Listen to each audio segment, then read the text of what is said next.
Gautam, good morning. Indian of स्वदेश में स्वागत है आपका। बाजार में मैं आपसे बात पूछूं और के वैल्यूएशंस पे व्यू लूं, उससे पहले जानना चाहूँगा, आप एक यूएस ट्रिप से अभी अभी वापस आए हैं। वहाँ पे आप क्या आपकी ऑब्जर्वेशन थी? वहाँ पे इकोनॉमी का हाल कैसा है, जो वाकई में हम देख रहे हैं बहुत ज़्यादा त्रस्त है वहाँ पे कॉमन मैन, और आपके जो इन पुराने दोस्त हैं फंड मैनेजर्स और इन्वेस्टमेंट मैनेजमेंट से जुड़े लोग, वो बाजार को किस तरह देखें, स्पेशली इंडिया को, जहां एफआई सेलिंग रुकने का नाम नहीं ले रही है। नहीं, सही बात है। आपकी बात सही है कि अक्टूबर से करीबन $40 बिलियन का नेट सेलिंग आ चुका है एफआईएस की तरफ से। और इसके बावजूद भी अपना मार्केट इतना भी नहीं गिरा है। मतलब लोकल करेंसी टर्म्स में आप करीबन 10.5 से 11% गिरा है। और जो डॉलर के हिसाब से देखें तो करीबन 16.5-17% ये जनवरी से गिरा है। लेकिन ये जो हाइलाइट्स मैं आपको बता दूं यूएस ट्रिप में से, पहला तो ये है कि महंगाई जो मैंने देखी इस बार अमेरिका में, और मैं करीबन मुझे लगता है कि पिछले सालों से हर साल नहीं तो हर दूसरे साल अमेरिका जाता हूँ, इतनी महंगाई मैंने अपनी जिंदगी में अमेरिका में देखी नहीं है। और सिर्फ मैं नहीं, लेकिन वहाँ के जो लोग हैं जो वहाँ रहते हैं, न्यूयॉर्क में, बॉस्टन में, वहाँ पे भी लोगों ने बताया कि इतनी महंगाई, इन्फ्लेशन कभी उन्होंने देखा नहीं है। और वेदर इट इज कि आप उबर में जा रहे हो, कॉफी खरीद रहे हो, मतलब होटल में जा रहे हो, ग्रोसरीज, सब्जियां वगैरह, सब जगह पे महंगाई मतलब नजर नजर आती है। दूसरा ये है कि लेबर शॉर्टेज जो है, जो अपनी मतलब इंडिया से एग्जैक्ट ऑपोजिट आप समझ सकते हैं कि जहां यहाँ इतने लोग हैं वहां लोग इतने कम है। तो इस बार मैंने भी महसूस किया कि आप शॉपिंग के लिए दुकान में जाएं तो लोग नहीं है, सेल्समैन कम है। मतलब ये प्री कोविड से कंपेयर कर रहा हूं मैं। और ये हिसाब से मुझे लगता है कि जो लेबर कॉस्ट है वो बहुत ही बढ़ गया है। और आपने अनएम्प्लॉयमेंट नंबर्स देखे होंगे, करीबन 3.5% अनएम्प्लॉयमेंट है, one of the lowest in America पिछले करीबन 50 सालों में। तो उसकी वजह से मुझे लगता है कि ये जो लेबर शॉर्टेज है, जो लेबर जॉब्स अपने क्षेत्र में से निकल चुके हैं, मुझे लगता है ये महंगाई की वजह से आज नहीं तो कल वापस उनको आना ही पड़ेगा।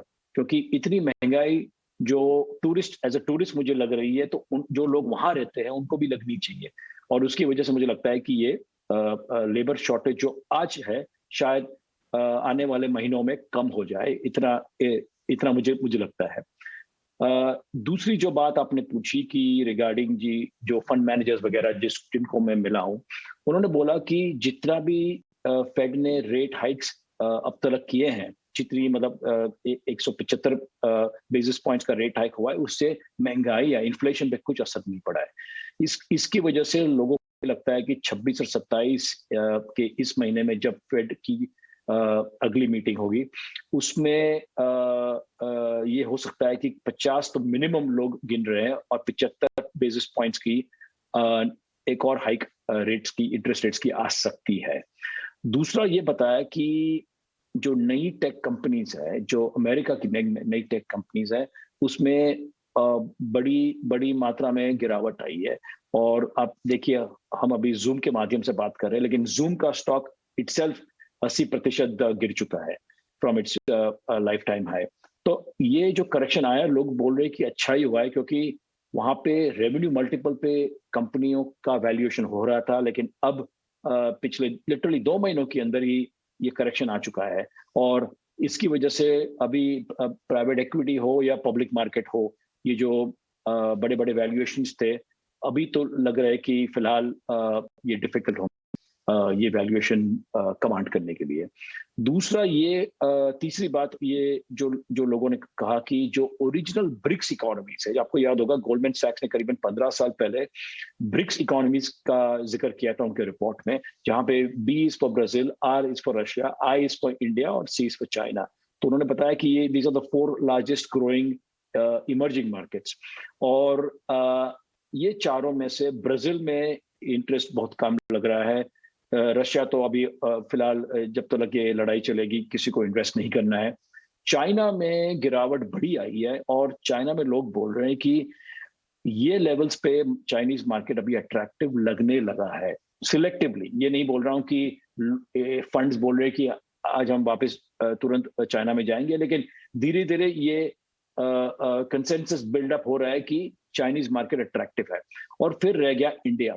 तो इंडिया रिलेटिव के ये चार चार कंट्रीज के बीच में India is looking much better. That is something which, ये जो मेरा टेक अवे था।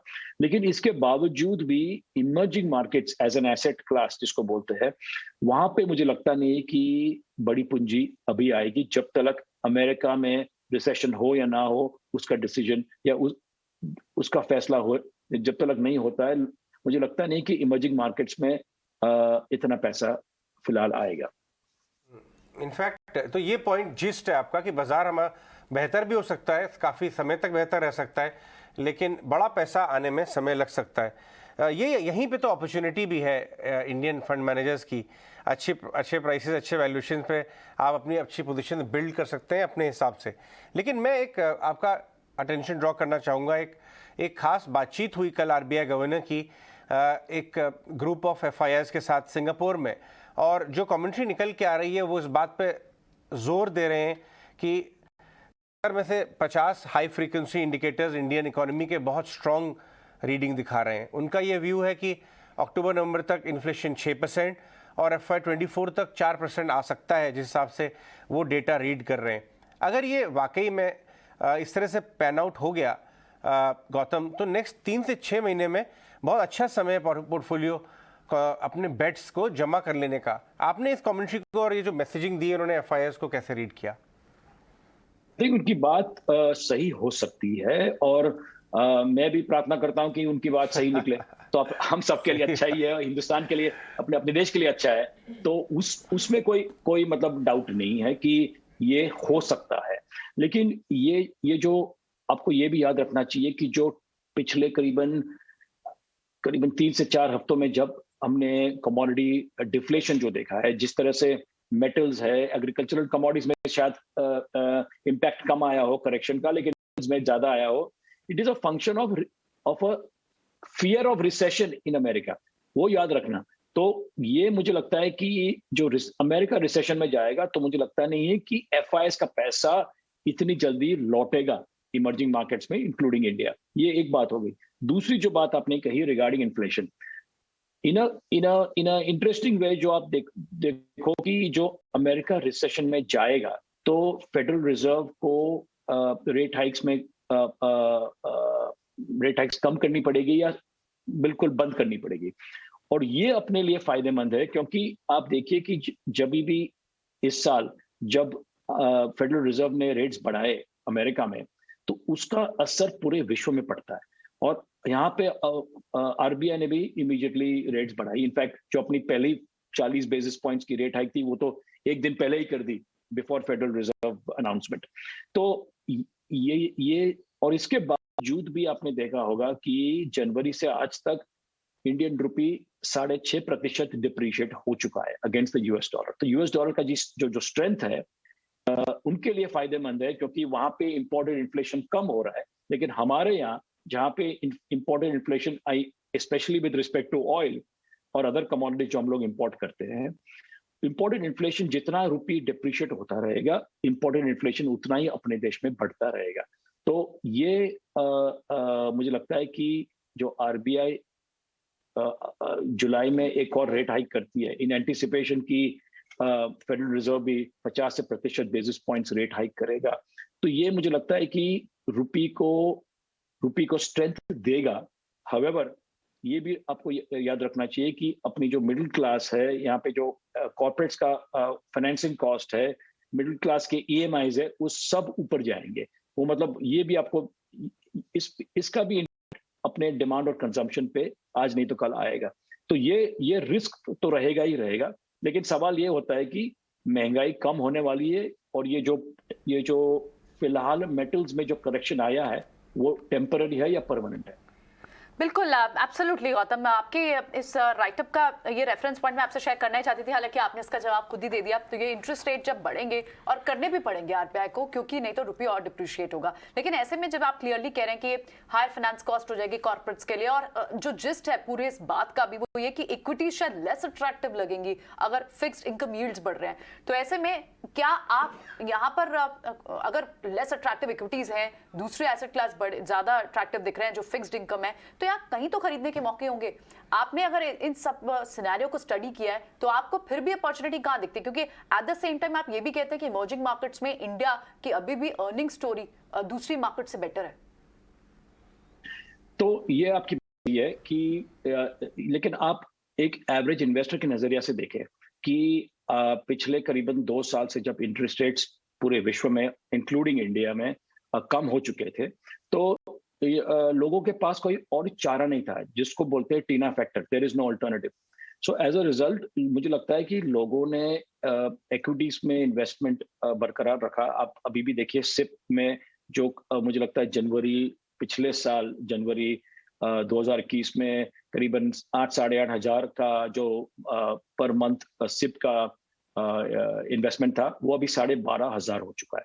मतलब उसका जो उसका नंबर हर महीने आप देखिए पिछले 18 महीनों में तो बढ़ ही रहा है और कम नहीं हो रहा है। मुझे लगता है कि जब इंटरेस्ट रेट्स डोमेस्टिकली और बढ़ते रहेंगे तो एट सम पॉइंट लोग बोलेंगे कि भाई इतनी पूंजी मैंने इक्विटी में लगा रखी है, थोड़ा प्रॉफिट बुक करते हैं और फिक्स्ड इनकम में भी डालते हैं, क्योंकि इक्विटी तो हमेशा रहेगा। और ऑफ कोर्स फिक्स्ड इनकम में भी रिस्क होता है, ऐसा नहीं कि रिस्क नहीं है, लेकिन एटलीस्ट मोर और लेस गारंटी। सो मुझे लगता है कि जो इक्विटीज की आज अट्रैक्टिवनेस है, वो जो इंटरेस्ट रेट जो अपने देश में या विश्व में बढ़ती रहेगी, तो ये अट्रैक्टिवनेस धीरे धीरे कम होने लगेगी।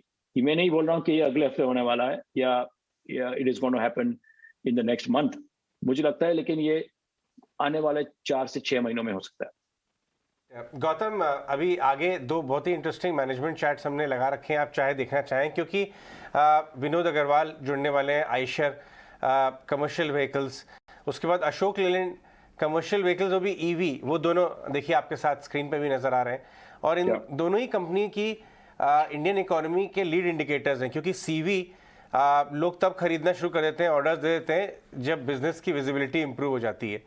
तो इन सब जो आपने कुछ बातें बोली, मैं ये चर्चा के जाऊंगा इनके साथ। गौतम, बहुत बहुत शुक्रिया आज हमसे बात करने के लिए। आपने सही कहा था, जूम का स्टॉक नीचे आ गया है, अभी हम जूम पे बात कर रहे हैं, लेकिन अगली बार हम आपको यहाँ अपने स्टूडियोज में इनवाइट करेंगे और हम लोग रूबरू बात करेंगे। बहुत बहुत शुक्रिया। चलिए आगे लेके चलते हैं। गौतम त्रिवेदी थे नेपियन कैपिटल के, अभी यूएस ट्रिप से लौटे हैं, बहुत एफआईआईज के साथ काम कर चुके हैं पहले भी, गोल्डमैन में भी। चलिए